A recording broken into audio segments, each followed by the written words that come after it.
नमस्कार। आईआईटी बाबा को लेकर भी चैनल पर जिस तरह से काफ़ी कुछ कहा सुना गया था और उनकी भाषा को लेकर के भी काफ़ी कुछ कहा गया था और उन्होंने जिस तरह से दूसरे बाबाओं के साथ भी हाथापाई की थी, चाय की प्याली फेंक दी थी और उसके बाद भी जो है उनकी भाषा को लेकर, उनके इस कुकृत्य को लेकर तमाम तरह की बात कही गई थी। अब उसी तरह के दूसरे तीसरे प्रकरण भी आ रहे हैं और जिस तरह से बाबाएं में टीवी चैनलों पर जाते हैं और तुरंत में किसी बात की नापसंदगी पर ही उत्तेजित हो जाते हैं, माँ बहन की गाली तक देने लगते हैं। और कहीं न कहीं उनके एक यह भी उनके एक रहन सहन का तो पता चल ही रहा है, उनकी भाषा संस्कार का भी पता चल रहा है कि आखिर उनकी बाबा बनने की तैयारी कैसी हो रही है और किस रूप में इतनी जल्दी उत्तेजित हो जाते हैं। इसे साफ पता चल रहा है कि कहीं न कहीं उनमें वो तत्व नहीं है बाबा बनने की, जिसको लेकर के वो आडंबरी हो जाते हैं कि एक वेशभूषा धारण कर लेते हैं और उसके बाद जो है वो कहीं न कहीं वो उस रूप में आते हैं कि जो आम आदमी से एक ऊपर उठने की कोशिश उनकी पूरी विफल होती है। और सार्वजनिक मंचों पर, सार्वजनिक टीवी चैनल सार्वजनिक मंच है और अगर वहाँ कोई उत्तेजना में बात कही जाती है तो उसको उसी तरह के उत्तेजना में न जा कर के उनको सही ढंग से अपने विवेक का परिचय देते हुए अपनी भाषा के माध्यम से उनको समझाए। संवाद का तो यह मूल रूप से यही रास्ता है कि विवाद के जितने सारे रास्ते हैं, वाद के जितने सारे रास्ते हैं, उसमें से एक रास्ता निकालता है, उसको संवाद कहा जाता है। लेकिन विवाद और वाद अगर बढ़े तो निश्चित तौर पर वो संवाद नहीं हो, विमर्श नहीं होगा। लेकिन टीवी चैनलों पर जो हरकतें दिख रही है और जैसे ही इस तरह की बात होती है, तस्वीर दिखती है, वीडियोज वायरल होते हैं, तमाम तरह के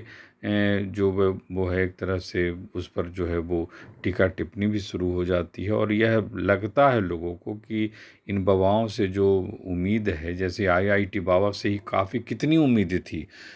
एक तो आप कुंभ के पहले वो उनको कोई उस रूप में जानता नहीं, कुंभ में वो वायरल हुए तो एक लोगों को जिज्ञासा बढ़ी कि इनके अंदर निश्चित तौर पर एक भक्ति है, एक साधना है, एक अध्यात्म है, उसमें वो मग्न है, उनको और दूसरी तीसरी दुनिया की ज़रूरत नहीं है। लेकिन जैसे जैसे वहाँ पर जो है वो किस्से जो शुरू हुए उसमें निकालने को लेकर, फिर उस अखाड़ा से निकालने को लेकर, फिर भगाने को लेकर के, फिर उसके बाद नशाखोरी का मामला, फिर खुलेआम जो है वो गांजा पीना, उसके बाद जो है वो कहीं न कहीं पर अभद्रता कर देना, कहीं न कहीं से टकरा जाना, कहीं न कहीं फिर इस तरह से तमाम ऐसे वो खुद किस्से बनाते गए, खुद उनके किस्से बनते गए और उसके बाद जो है फिर टीवी चैनल में जाना, वहाँ पर जो है वो एक आलाप के ज़रिए उन्होंने, उनका कहना था कि एक करार हुआ है कि एक आलाप के ज़रिए, और दूसरा उनके साथ कोई संवाद नहीं करेगा, एकदम मोनोलॉग की तरह एकदम जाना है, वो जो कहेंगे उसको सुनना है, उसमें कोई डिफरेंसेस क्रिएट नहीं करना है, उसमें कोई क्वेश्चन रेज नहीं करना है, तो जो कहेंगे उसको स्वीकार कर लेना है, उसको एकदम उसकी जो है वो स्वीकारोक्ति होनी है। और उसमें अगर सवाल करेंगे तो उसमें निश्चित तौर पर आप उस सवाल का वो जवाब नहीं देंगे। इस तरह का एक अधिकार और मोनोलॉग की तरह जो है एक आलाप संवाद करते रहिए। उसमें संजोग से चैनल वालों ने कुछ और बाबाओं को बुला लिया था, उसके बाद जो जो कुछ हुआ वो सब सर्वविदित है। उसी तरह से फिर जो चैनल नहीं, या तो चैनल नहीं चलता है, सामाजिक सरोकार की जगह ये भक्ति सरोकार और फिर आडंबर सरोकार, या फिर जो है वो पोल पट्टी खोलने को लेकर भी इस तरह के प्रोग्राम किए जाते होंगे कि दरअसल बाबा जो बनते हैं और उनको लेकर जो समाज में उनकी मान्यता है और उसके आधार पर जो है वो जिस रूप में पूजे जाते हैं, जिस रूप में उनका जो है भाव जगत होता है, वो प्रतिष्ठा पाता है और उसके आधार पर उनको इज्जत मिलती है। तो इसको भी बेनकाब करने की टीवी चैनलों की कोशिश, बाजार की कोशिश रहती है। और उसमें तमाम ये बाबा जो हैं अपने आप को, अगर ये मूल रूप से अध्यात्मवादी होते तो अध्यात्म का तो एकमात्र यही उद्देश्य रहता है कि आप अपने आप को अपने आप में इतना खो जाएं कि फिर किसी दूसरे तीसरे चीज़ की ज़रूरत ही नहीं रहे। फिर दूसरे तीसरे की ज़रूरत है तो आम जनता की, आम लोग की जो ज़रूरत है उसी ज़रूरत में आप भी आ गए तो आप अलग कैसे होंगे, यह एक भी सवाल उठता है। अध्यात्म तो औरों से अलग करके एकदम कहीं ना कहीं एकांतवासी बनाता है या फिर दूसरी भीतर की दुनिया में ले जाना होता है। तो बाहरी दुनिया में वही सब कुछ जो दूसरे तीसरे चौथे लोग चाहते हैं, आप भी वही, आपकी संलिप्तता होगी तो निश्चित तौर पर उसमें आप अलग कैसे होंगे। लेकिन चूँकि वो अंदर की दुनिया इतनी अशांत होती है तो निश्चित तौर पर वो शांति बाहर में भी दिखती है, आपके क्रियाकलाप में भी दिखती है। और वही आईआईटी बाबा में जिस तरह से दिख रहा है कि बाबा के जीवन में और बाबा की ज़िंदगी में इतने सारे लोग आए, लेकिन उनको सबसे स्कॉलर और सबसे जो है समझदार और सबसे जो है वो ज्ञानवान जो है वो उनको प्रीतिका लगी, और प्रीतिका के साथ वो संवाद कर रहे हैं और वो सेटिस्फैक्ट्री और अनसेटिस्फैक्ट्री के मामले की तरह जो है चीज़ें भी है कि उस ज्ञान से, उस ज्ञान गंगा से बाबा समझाते हुए दिखते हैं, बाबा को सवाल करते हैं और जो जवाब से संतुष्ट ना होने लायक है प्रीतिका को, उससे भी संतुष्ट हो जाते हैं। तो इस तरह की चीज़ें जो है वो कहीं ना कहीं जो उस क्षेत्र के अध्यात्म के गहरे जो समझ वाले होंगे या अध्यात्म को वाकई जी रहे होंगे या भक्ति की साधना में लीन होंगे, निश्चित तौर पर उनको बहुत ही ये सब रिडिकुल करता होगा, हास्यास्पद लगता होगा। एकदम से कहीं ना कहीं उनको एक